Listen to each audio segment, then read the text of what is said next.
శివుడిని పూజిస్తే పేదరికంలోకి వెళ్లిపోతాం, నిరాడంబరంగా శివుడిలాగే బతికేస్తాము, సిరి సంపదలు ఉండవు, కోటీశ్వర్లు అవ్వలేము, శివుడిలాగా పేదరికంలో ఉండిపోతాము, అన్ని దాన ధర్మాలు చేసేస్తామని అనుకుంటూ ఉంటారు. అలాంటి వాళ్ళ కోసమే ఈ వీడియో. నిత్యం శివుడిని పూజించటం వల్ల మీకు భక్తులు ఎవరైనా వాళ్ళ లక్ష్యాల వైపు ఉంటారు, అంతర్గత శుద్ధి వైపు ఉంటారు. సో డబ్బు వస్తువులపైన మోహం అనేది నిజంగానే తగ్గుతుంది. కానీ అది పేదరికం కాదు, కోరికలను అదుపు చేసుకోవడం అని చెప్పాలి. అలాగే శివభక్తి వలన సంతృప్తి అనేది ఉంటుంది.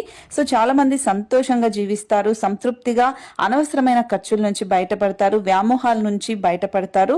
సో ఉన్న దాంట్లో సంతోషంగా జీవిస్తారు అనేది కూడా నిజమే. అయితే శివుడు సంపద ఇస్తాడా ఇవ్వడా అనేది కూడా చాలా మందికి ఉన్న డౌట్. అయితే శివుడు కేవలం వైరాగ్యాన్ని మాత్రమే కాదు, సంపదకు కూడా మూలకర్త. కుబేరుడు ధనానికి అధిపతి. కుబేరుడు శివుడికి అత్యంత ప్రియుడు కాబట్టి శివుడి అనుగ్రహంతోనే సంపదతోనే కుబేరుడు కూడా ఆ కుబేరుడు అధిపతి ధనానికి అనేది జరిగింది. అలాగే శివుడు వైరాగ్యమూర్తి అయినప్పటికీ పార్వతీదేవిని వివాహం చేసుకున్నాడు కాబట్టి శక్తినిచ్చే స్వరూపిణి పార్వతీదేవి, సంపద అధిపతి లక్ష్మీ స్వరూపిగా భావిస్తాం కాబట్టి శివశక్తి అంటే శివ పార్వతులను పూజించే వాళ్ళకి ఎవరికైనా కూడా సంపద స్థిరత్వం ఉంటుంది. ఖచ్చితంగా వీళ్ళు కోటీశ్వర్లు అవుతారు. అలాగే చంద్రుడు కూడా శివుడికి అత్యంత ప్రాప్తుడు, ప్రీతి మాత్రుడు కాబట్టి సో మానసిక ప్రశాంతత ఉంటుంది, సరైన నిర్ణయాలు తీసుకుంటారు. శనిదేవుడు కూడా శివుడికి అత్యంత విధేయుడు కాబట్టి మీరు శివుడిని పూజిస్తే శని దోషాలు కానీ ఆర్థిక నష్టాలు కానీ ఇలాంటివన్నీ జరగకుండా ఉంటాయి.